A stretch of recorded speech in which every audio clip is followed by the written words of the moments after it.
Good morning, America. Mike Johnson, the Speaker of the House, expected to give another press conference today in light of the Democrat shutdown that continues now into day 6 officially. They're from the United States House of Representatives. So we look forward to that at the top of the hour as James Comey, the former disgraced FBI director, now expected to be arraigned today, and they are expecting a plea of not guilty. We'll be watching that very closely today as President Trump, in case you missed it from Monday, has unlocked Alaska's critical minerals once again, boosting the economy. And for immediate release from the White House, President Trump revives that Ambler Road project to unlock Alaska's critical minerals, ultimately boosting the economy. Yesterday, President Trump approved the appeal for Alaska's Ambler Road project, and this is a pivotal 211-mile industrial road connecting the Dalton Highway to Northwest Alaska's vast deposits of critical minerals. Now, the decision to reverse this by the auto pen and that administration really harmed advancing American energy dominance in the region and reduced reliance on foreign adversaries by securing resources essential for national security, economic growth, defense, and ultimately technology. The move was quickly hailed by Alaskan leaders and mining organizations as a massive win for job growth, regional prosperity, and strengthened domestic supply chains. Governor Mike Dunleavy of Alaska stating that this decision will unleash development opportunities, creating new jobs for Alaskans, and securing access to strategic minerals. Thank you, POTUS. Also, Senator Dan Sullivan of the great state of Alaska. I want to thank President Trump and his team, especially Secretary of the Interior Doug Burgum, for granting the appeal under Section 1106 of the ANILCA. It's ANILCA. This is rolling back the Biden-era administration's egregious lawless denial of the right of the way for the Ambler Access Project. This appeal is great news for Alaska, for jobs, for our workers, for American national security, and for reducing our country's critical mineral dependence on China. This also is incredible for Alaskans in the entire region as it will create jobs for the northwest part of the state. I spoke on the phone with the president about this important announcement, and he reiterated his strong commitment to advancing the Ambler Access Project and so many other important projects for the state of Alaska. Now, along with that, the other important projects include the King Cove Road and the Alaska LNG project. And Senator Sullivan stating that he's always said the Ambler Access Project has to be done right with close consultation with Alaska Native and community leaders with respect to our environment and keeping all of that green space as green as possible. If you've been up there to Alaska, it is one of the most stunning spectacles on God's green earth. It's really an amazing achievement of creation, and every spot you can look at, into mountains to ocean to wilderness, really quite fantastic. Senator Sullivan also going on to state that we were able to make great progress on all of these fronts in regards to protecting the Native community and also the environmental concerns that are there, while giving thousands of good-paying new jobs, economic opportunity, and improved cost of living access that the region would come with, subverting the clear intent of the ANILCA. Now, I'm glad to see another critical, important project for our state's economy and working families being put back on track. And even Senator Lisa Murkowski, a vocal opponent of the president at times. I want to thank President Trump for issuing this determination and getting the Ambler project back on track after it was derailed by politics at the end of the AutoPen administration. Now, Congress enshrined this project's approval into federal law in 1980 as part of the grand bargain to conserve more than 100 million acres of land in Alaska, and has evermore been with national significance that the president's reapproval to unlock a world-class mining district deliver quality of life benefits for our communities in the region and help grow Alaska's economy will also improve national security by strengthening our mineral security and enabling us to produce more of our most important resources right here at home. I look forward to federal agencies promptly reissuing permits and authorizations so that the Ambler project can continue to make countless success across all of Alaska, especially for the Alaska Native corporations to ensure a successful project. Now, with the Native corporations, as you can hear, a corporation is the way the Alaska Natives organize. So you can see it in their hospitals. You can see it in their banking system as well. And you see that mostly in the North Slope, the regions of the state that are north of Anchorage and north of Fairbanks as well. But some of those in effect in the municipality of Anchorage as well. Representative at Large Nick Begich said the Ambler Mining District is a strategic asset for Alaska and an important pathway to critical mineral development in the United States.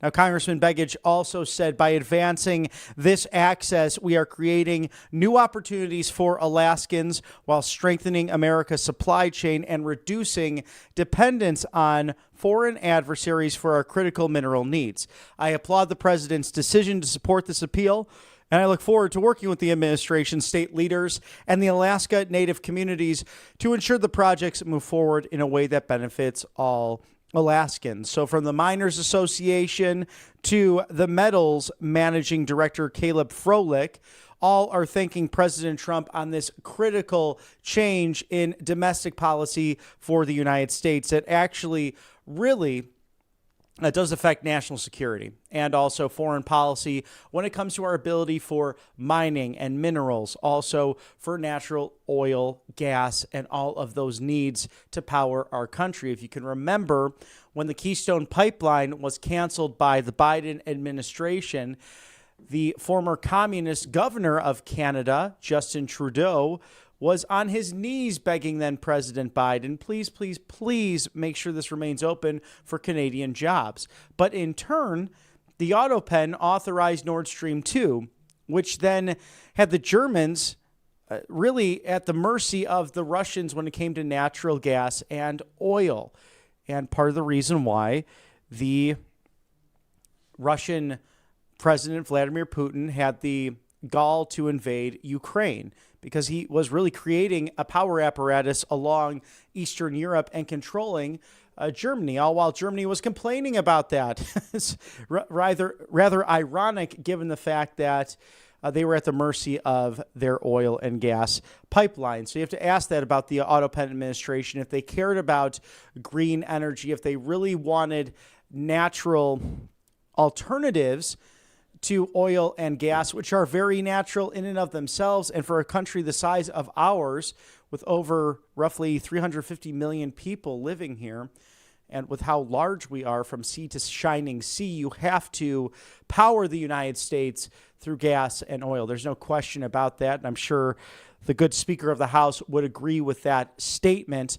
But you have to put America first in the process. And President Trump clearly doing that as continue to be criticized by the far left. And I think it's in good company to leave things like the climate change accords, the Paris Green New Deal, which is truly a Green New scam. The American Pacific Mining Corporation CEO Warwick Smith stated, "We extend our sincere congratulations to Trilogy Metals and to the Alaskans that have worked for years to see responsible development advance. And under President Trump, there is a real momentum for resources development in Alaska. We are optimistic about the path ahead for Palmer and all the projects contributing to America's critical mineral supply." Now, South 32 CEO Graham Kerr also stated, "We see great value in the United States government's intention to develop the Ambler Mining District. It is our aim to unlock the potential we see in this region and secure critical mineral supply chains for the United States and create enduring economic activity and shared value for Alaska, particularly for communities in the surrounding region. Also, Vahalia Metals chairman Rick Van Nieuwenhuis also stated that we are excited that the Trump administration has reversed misguided Biden administration's policies on the no action alternative, finding that the Ambler Access Road Supplemental EIS is what's best for America. The Biden administration decision was contrary to the clear directives set out in ANILCA using Section 1106. To right a wrong is a decision which is exactly what the American people needed, in turn, especially the 49th state of Alaska. Thank you, President Trump. We can now restart our exploration efforts to expand the known resources at the Sun deposit. In turn, especially, we are less dependent upon China because of these very crucial actions as we await Speaker Mike Johnson and GOP leadership to hold a government shutdown press conference as they are trying to get the Democrats back into the government so that they could do the work of the American people. And you might hear certain specific lies that the Democrats keep throwing out there almost on a daily basis now. I could share some of those you might have heard on other networks, or perhaps even going to the direct accounts of these House and Senate Democrats. Lie number one: Republicans can't get 51 Senate votes to extend the budget. This is their fault. No, they needed 60 votes. The Democrats are blocking this via filibuster antics and tactics. And I thought the Palestinian Senator Chuck Schumer and the Communist Senator from Illinois, Dick Durbin, his whip, were against the filibuster. I guess it's when it's convenient for them. Now, also, the second number two lie: Republicans threw us out of the chambers while we were working on a bipartisan solution. What that means by bipartisan means the Republicans have to cave to all of the Democrat demands. See, they're not used to this. As our friend Jim Paff told us from the Conservative Caucus last week on the show, they're not used to congressional Republicans actually fighting back. So this is new for these Democrats who have been in office for 40 plus years, like the Palestinian Senator Chuck Schumer. Now, Republicans are responsible for high HC costs, the third lie from Democrats. But Obama and Obamacare are responsible, and we are simply back to Democrat pre-COVID costs that we're experiencing right now. So all these HC costs, the healthcare costs, it's ironic as well because they want to cut rural healthcare and cut the hospital funding that that Republicans put into place with the Clean CR and even funding prior to that. Now, the fourth Democrat lie: 100,000 employees are resigning to protest Trump. No, the actual truth is they are leaving due to a buyout from months ago, with this as their last date that they agreed on. So in many ways, good to be a government employee at this point, because if we rewind to the beginning of the administration on January 20th, that agreement to leave, you would get quite a severance package as a result, and really 8 months of not only back pay, but advance pay in order to leave the government. And now some agreements are slightly different than that, but it was a way for Doge to get rid of the debris and get rid of the garbage. And here's the thing about these Democrats at times and how they really tend to expose their hypocrisy.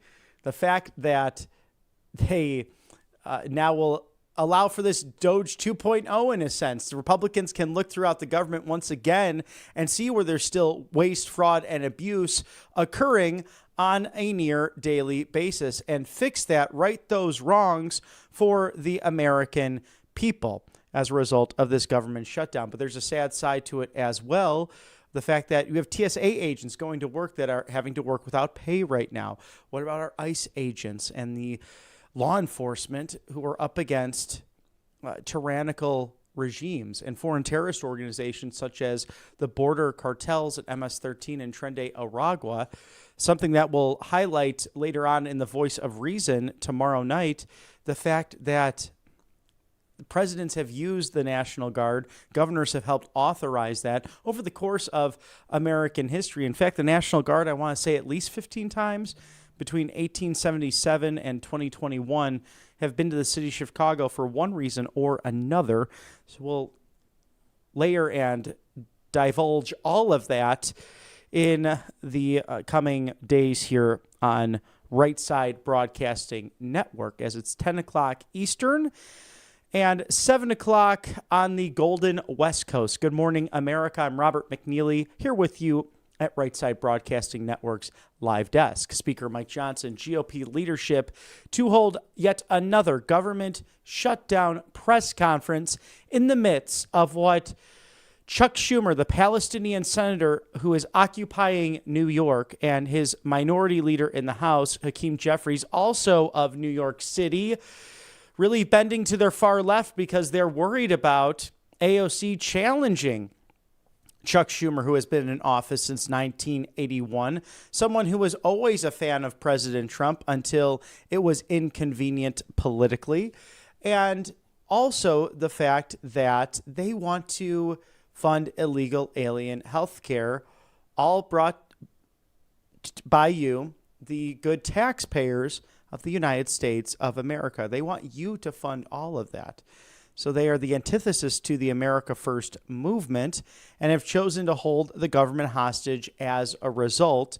And those hardworking individuals who rely on these benefits, or government employees, or even those who are on those SNAP programs or need government assistance, they are all hurting right now as a result of what the Democrats have chosen to do. And here's the irony of it. Many of these Democrats, including Pocahontas and the Palestinian senator, have been in office for a long time.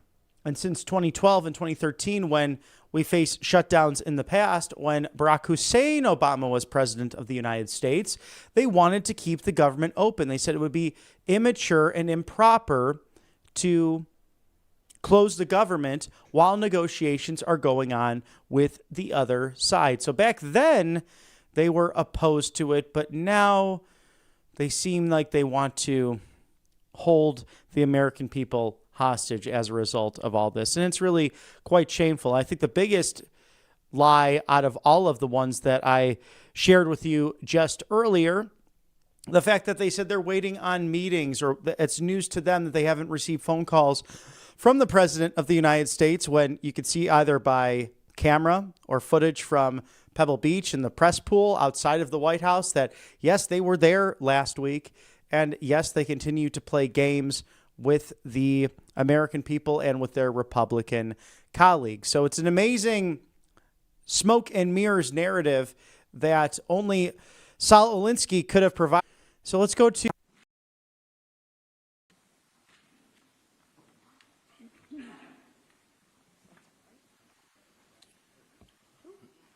Welcome, everyone, to day 8 of the Democrat shutdown.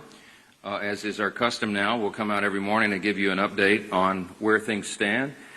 I've tried to make this as simple as possible and as digestible as possible. It seems complicated, what's happening in Washington right now. It actually is very simple. Don't let the Democrats distract you and try to convince you of things that are not true. Yesterday, or a couple of days ago, Monday, I laid out 6 simple truths about how the Democrats shut down the government, why they did it, and why it is so important for them to come to their senses and turn the lights on. Yesterday, I went through 5 fast facts for you about the shutdown, and I explained, as everyone now knows, Chuck Schumer's desperate attempts to rehabilitate his own image by shutting down the government. Today, we're going to talk about some of the consequences of that shutdown and what it means to real people around this country, real Americans experiencing the devastating cost of their political antics here. And I'm going to read you some sample quotes and headlines that we just collected yesterday from around the country. Here's a headline from The Hill. GOP leaders point to Capitol Police missed paychecks as shutdown drags on. So today, the U.S. Capitol Police officers are going to come to work to bravely protect U.S. government officials and staff in these dangerous times. They're going to do that without pay. Many Democrats in this chamber, by the way, I want to note, are going to receive paychecks this month while the men and women of the U.S. Capitol Police who are protecting them will not. Here's another headline from the New York Post. Aviation groups warn a government shutdown will delay aircraft safety inspections, maintenance work on critical equipment. While air traffic controllers are going to continue to serve in their posts, thankfully, critical safety inspections are going to stop, increasing risk for air travelers. That affects everybody. Here's another headline from Georgia, local media in Georgia. Central Georgia food banks prepare for surge of new clients during the government shutdown. It's a sad headline. Remember, Georgia's 2 Democrat senators, Warnock and Ossoff, have now voted 5 times to keep the government closed down. 5 times so far. I suspect they may continue, and they're hurting real people in the state of Georgia. Here's one from New Hampshire local media. National parks caught in the crosshairs of government shutdown.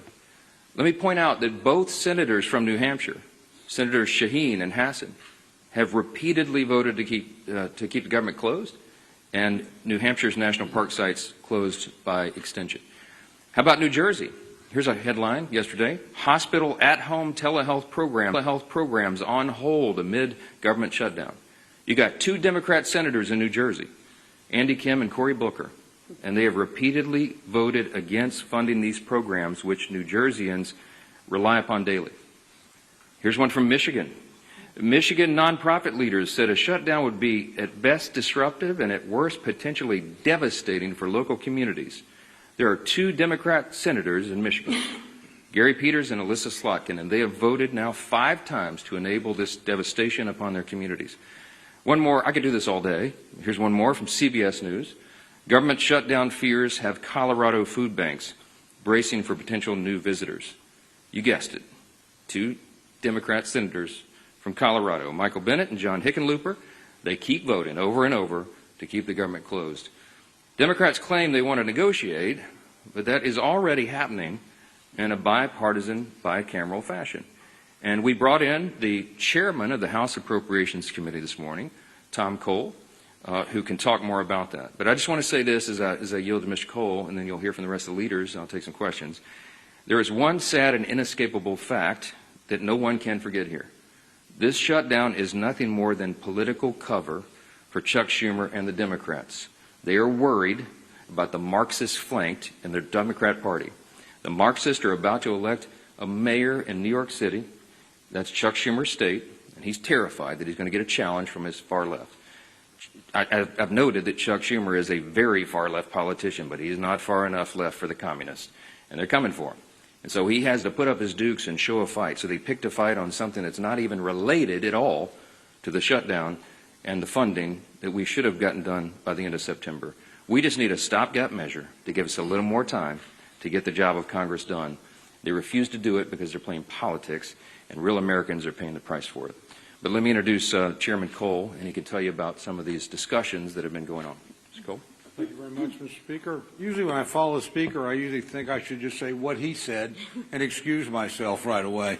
But in this case, it is pretty easy. I mean, we've had a pretty decent year in the House Appropriations Committee, all 12 bills out of committee before September 30th. 3 that we are in negotiations on with the Democrats. Those negotiations have gone very well. We're prepared pretty quickly to close once the government's reopened. We could get at least 3 bills done. The President could sign them in. Those things would be immune from a shutdown until the following September 30th.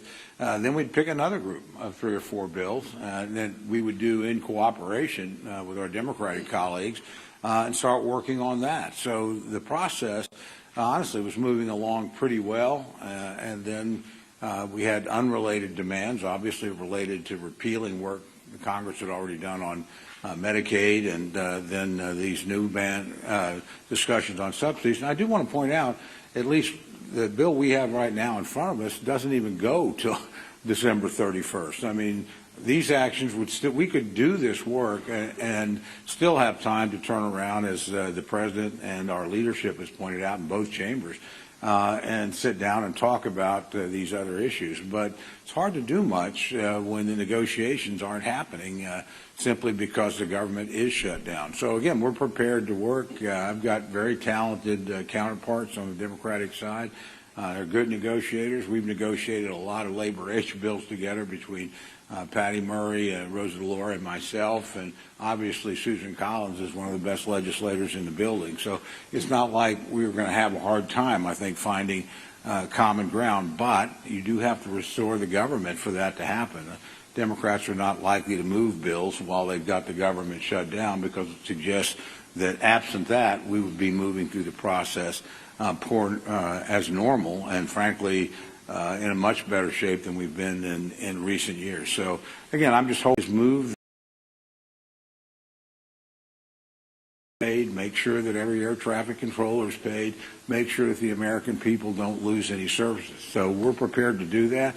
Frankly, I think my Democratic colleagues are prepared to do that once we resolve this shutdown, and that's quite simply in the hands of Leader Schumer and the bulk of his caucus. When they make the mind that they want the government up and running, believe me, we'll move very quickly, and we'll try to move away quickly from a CR status to passing bills individually or in small groups, and get folks up and working again, and get the government restored and continue that process, and get the government restored and continue that process as we're supposed to do. So with that, Mr. Speaker, I'll just yield back. Well, appreciate the work that Chairman Cole and the Appropriations Committee have done months and months ago to get us in a place where we would be ready to have all of the appropriations in a place where you can negotiate those differences. It was Chuck Schumer and Hakeem Jeffries who chose to take their toys and go home, all to appease the most radical elements of the far left, because Chuck Schumer is more concerned about his political job than he is about the jobs of millions of American families. American families' lives are at stake here. Whether or not we're going to be able to pay our troops, whether or not people can get on an airplane and go visit a relative or take a vacation, whatever their plans may have been, are being disrupted. Real lives of real people are being disrupted so that Chuck Schumer can show the far left Marxists in his party that he's having some kind of tantrum and fighting Donald Trump because he's afraid of the far left part of his political base. A lot of people say, what is this really about? And obviously you see Democrats trying to make it about things that have nothing to do with the basic funding of government, the bill that we passed here in this House just a few weeks ago. And in fact, a lot of Democrats are having buyer's remorse, but every one of us has a voting card. And weeks ago, Republicans and Democrats in the House had an opportunity to put this voting card in the machine and tell the American people where they stand on a government shutdown. And 99% of House Republicans voted yes to keep the government open while we negotiate our differences. And 99% of Democrats voted no to shut the government down. Some of them are having buyer's remorse, and I don't blame them. They're now realizing the dire consequences that their no vote caused to real families across America. Some of them are begging the Speaker, please bring us back in so they can get another shot at this. You don't get a do-over. They picked the wrong side. They voted to shut the government down. They failed the test. But the good news is they can get bailed out by the Senate. If they really want to solve these problems, if they really want to make sure our troops get paid, which, by the way, we voted for, they voted against, they can call their 2 Democrat senators who have 5 times voted to shut the government down and say, today's the day you can make amends. Today's the day you can open the government up. We only need 4 more votes. It's not a large number. 4 Democrat senators have come to their senses and said, yes, let's open up the government and not have this charade continue, but it takes 4 more because Chuck Schumer wants to have a tantrum. Let me tell you what another senator just said yesterday about why this shutdown is going on. He said, quote, it's a Democrat senator yesterday, the point of this shutdown is not just suffering for suffering's sake, but to make a point. So you even have Democrat senators admitting that they're imposing suffering on the American people, but they just want to make a point? My God, millions of lives are at stake They know they're inflicting suffering on the American people so they can make some kind of point. If you want to have a tantrum, this is not the third grade. This is the lives of American people. Real lives are at stake. Real careers and families. Will they be able to pay their house note come the 15th? That's at stake. The safety of our air traffic control system. So that some senator that wants to have a tantrum can make a point? I think the American people are getting sick of this charade that's going on. They know what the Democrats in the House did to shut the government down.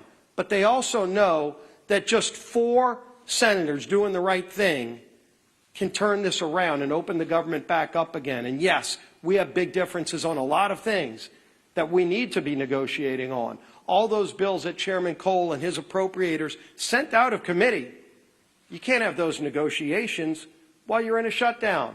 And they know that. But they don't mind inflicting suffering on the American people because they want to make a point. I think the American people are going to start making points. People could pick up the phone and call their Democrat senator. We did a press call yesterday in the states of Georgia and Maryland, where all 4 senators there could literally end this today, but they've all been 5 times voting no on the bill to get the government back open. It was ironic. The Maryland delegation of Democrats held a press conference just days ago talking about how bad a shutdown will be for the state of Maryland. And they're right. The irony is they're the ones who voted to shut it down. Over 150 employees in the state of Maryland alone will be hurt, and their own Democrat delegation is saying how bad it's going to be, yet they're the ones who voted to inflict that, quote, suffering on the people of Maryland. This madness can end. This madness needs to end with sanity finally emerging. Bring some common sense in. And Chuck Schumer, if you can't do the right thing because you're so afraid of your political job, think about the jobs of millions of families out there who don't want to have that suffering inflicted on them. And let 4 other of your Senate Democrat colleagues do the right thing for you. Let's end this. Our whip. Tom Emmer.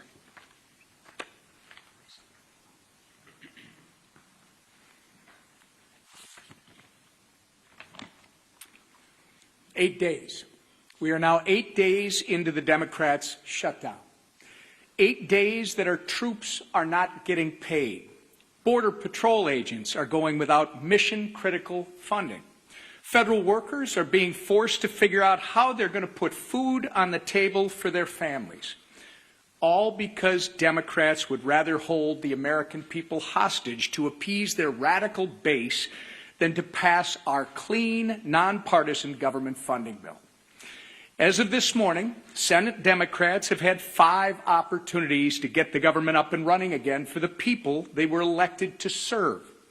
And the vast majority of them have voted no every single time.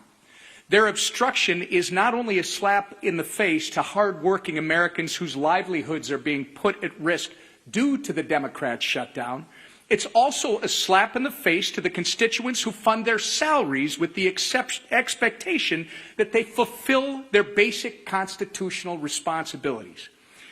In my hand, I have more than a dozen pages of organizations from across the country representing Americans from every end of the political spectrum echoing the exact same message. And that message is that government shutdowns solves nothing and hurts everyone. So to our Democrat colleagues in the Senate, enough with the political grandstanding. Do the right and responsible thing by passing the House's clean CR immediately. Americans are already hurting. People's jobs are at stake. You can and must end the political games and reopen the government today. And with that, I turn it over to our conference chair, Lisa McClain. Thank you. Good morning, everybody. Again and again, Democrats have chosen to put illegal aliens over hardworking Americans. That is not my opinion. That is fact. Read the bill. Democrats let millions of illegals pour in across our border under Joe Biden. Democrats gave them driver's license. Democrats allowed them to cast ballots in elections. And now Democrats are fighting. They are fighting to give illegals health care on your dime.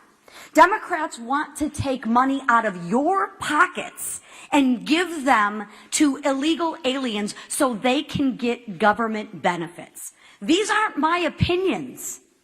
These are actual facts. Go to the website and read the facts, right? But what Democrats do when they have no plan, no vision, and no leader, they have to misrepresent the truth. And they do that over and over again. And they think you, the American people, aren't going to notice. They're not going to notice. You're not going to notice that they're taking money out of your pockets and giving them to illegals. They're going to try and put their spin on it.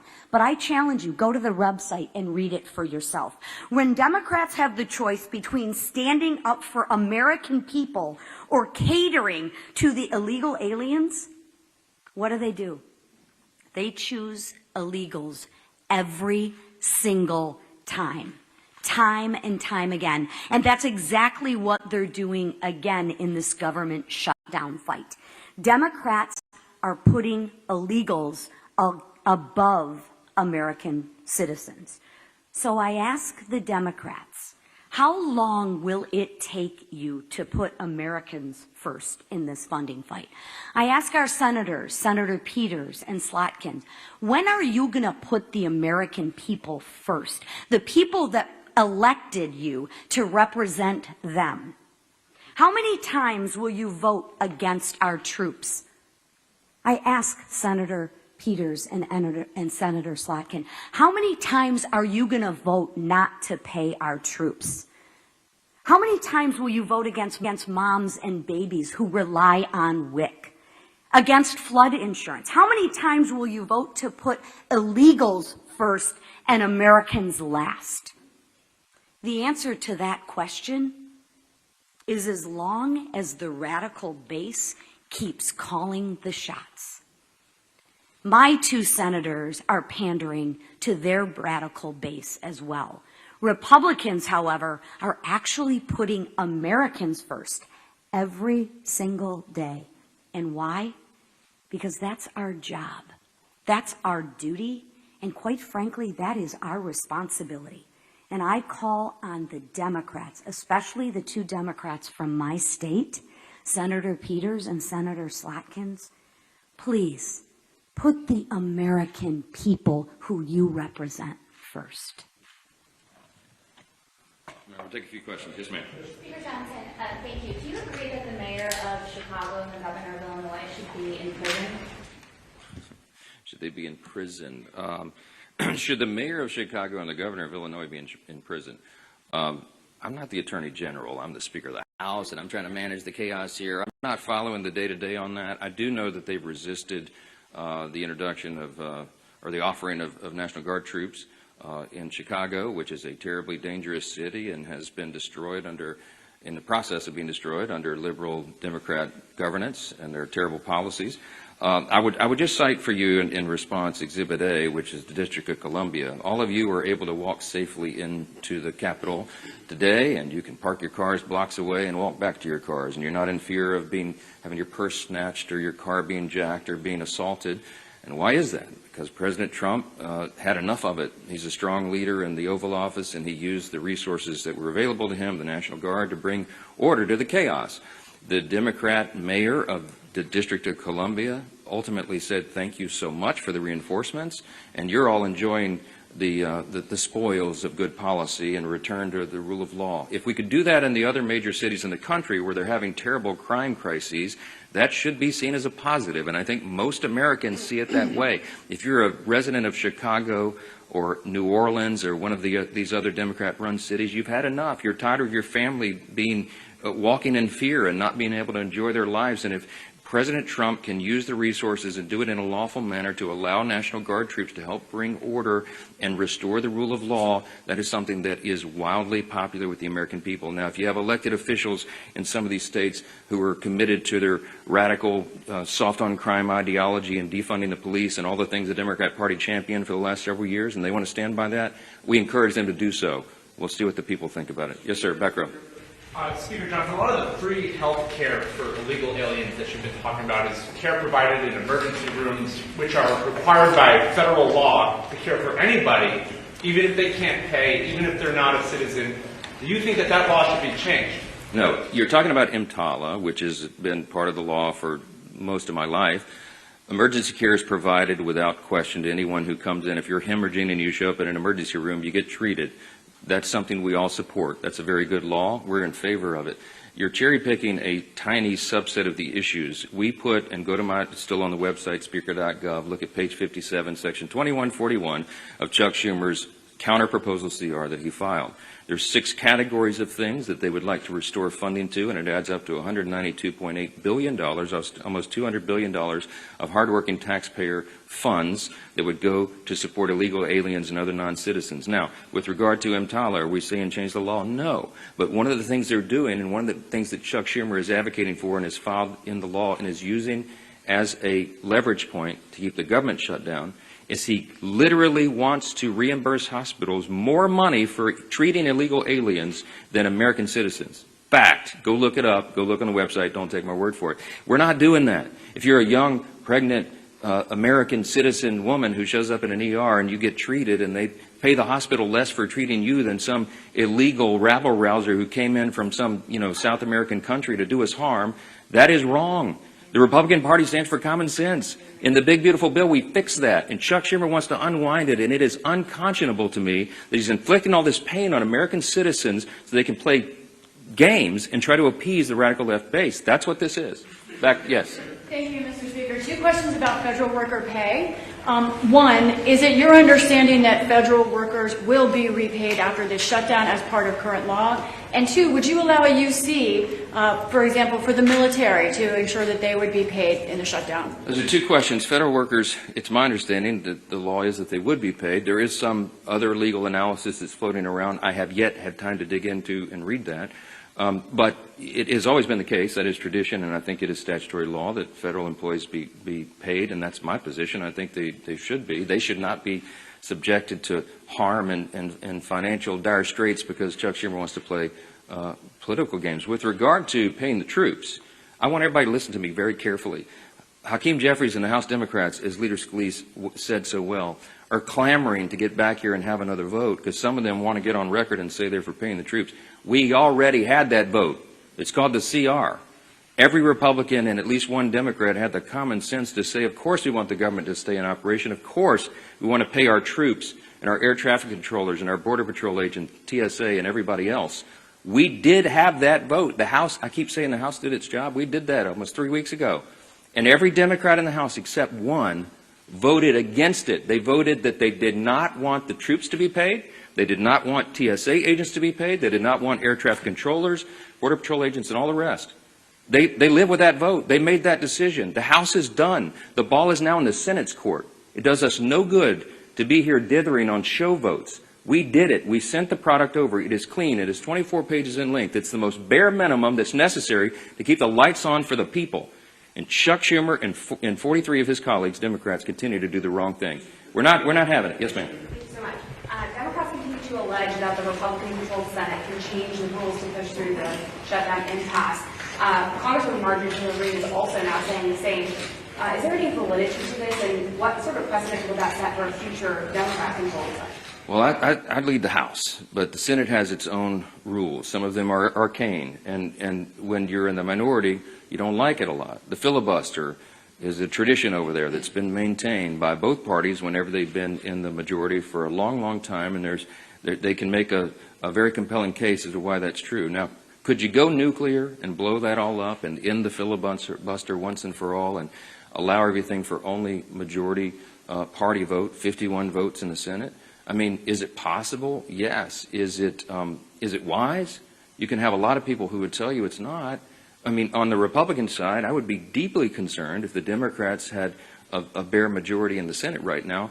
A Marxist ideology taking over the Democrat Party? Do I want them to have no safeguards and no stumbling blocks or hurdles at all in the way of turning us into a communist country? I don't think that's a great idea. That's me. So what's good for the goose is good for the gander, as they always say.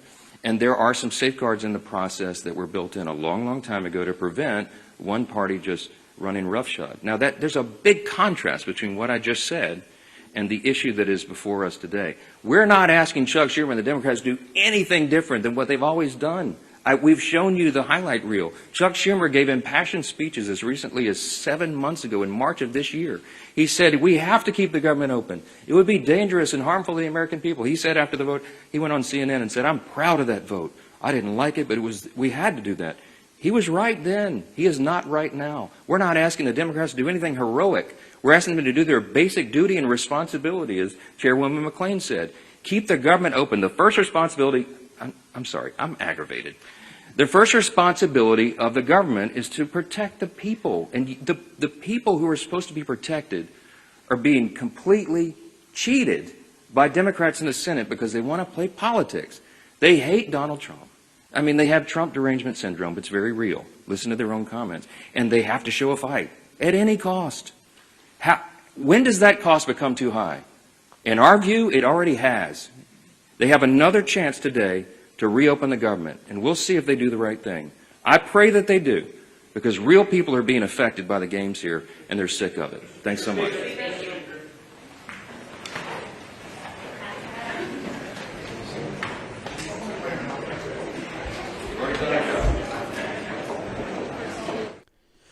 Really nothing more to add other than this Speaker of the House is a remarkable individual, and the House leadership up against an impossible situation with, as the Speaker said, Mike Johnson stating earlier that these Democrats will do anything to inflict harm upon the American people because they do have Trump derangement syndrome. This is not common sense. This is a radical element that we are sadly dealing with in this country in more ways than one. Do not fear, as Right Side Broadcasting Network will be with you today at 1 o'clock Eastern for a 3 o'clock special with President Trump. He will be at it once again, making America great again. And be sure to tune in right at 1 o'clock starting for all of the news in this week. It's Wednesday. Can we believe it? How fast time flies. October 8th, 2025, as Speaker Johnson and Republican leadership still working towards solutions. They've done it on the House side, the Senate using the filibuster from the Democrat radical left that continues to harm this country. And that's the sad part about this fight. Ultimately, Democrats do not care about American citizens, especially the middle class and the poor, who are relying on how will they fund their families? How will they put dinner on the table, especially if they're public employees who are at TSA or even law enforcement as well?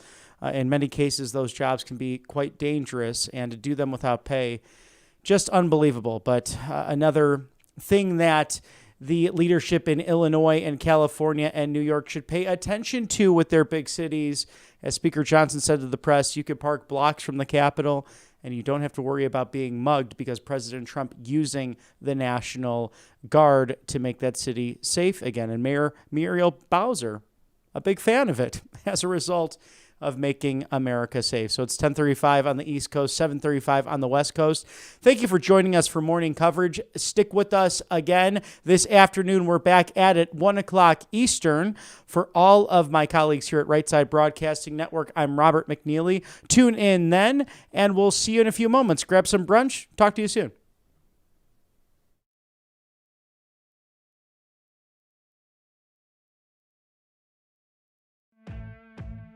Welcome to Right Side Broadcasting Network, your trusted conservative news outlet. At RSBN, we deliver the truth when the mainstream media falls short. Since 2015, we've proudly broadcasted every single one of President Trump's iconic MAGA rallies, bringing you the excitement and energy live before anyone else. By watching RSBN, you get an unfiltered front row view of the action on the ground. We interview the crowds to give a voice to millions of Americans just like you. We show you President Trump's speeches in their entirety, free from interruptions and censorship. We cover the stories that matter to you with the integrity and passion you deserve. Thank you for choosing RSBN as your home for America First News. Together, we stand strong, united, and informed. So join us and be part of the right side of history. I'm excited to announce that we're having our biggest 3-in-1 sale ever with a limited edition product, a back-in-stock special, and a closeout deal you won't find anywhere else. So go to MyPillow.com or call the number on your screen. Use your promo code to get our MyPillow bed sheets only $29.88. Any color, any style, any size, even kings. Regular $119.98, only $29.88. Once they're gone for good. How about our My Towels? They're finally back in stock, but not for long. Get a 6-piece My Towel set, regular $69.98, now only $39.98. And for the first time and the only time ever, get our limited edition premium My Pillows. They're made with Giza cotton and designer gusset. Queen $17.98, Kings only $19.98. So go to mypillow.com or call the number on your screen. Use your promo code to get the best offers ever. Quantities are extremely limited, so order now.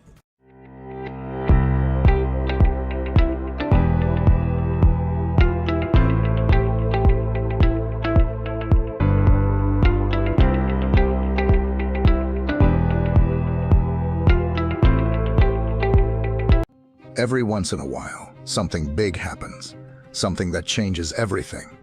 And now, in a defining moment for crypto, Trump Media Group and Crypto.com are joining forces to acquire up to $6.4 billion of CRO, launching America's first ever CRO treasury, empowering the Kronos blockchain. This is more than a partnership. It's the future of finance built in America. For more, visit Crypto.com, where millions trade CRO every day.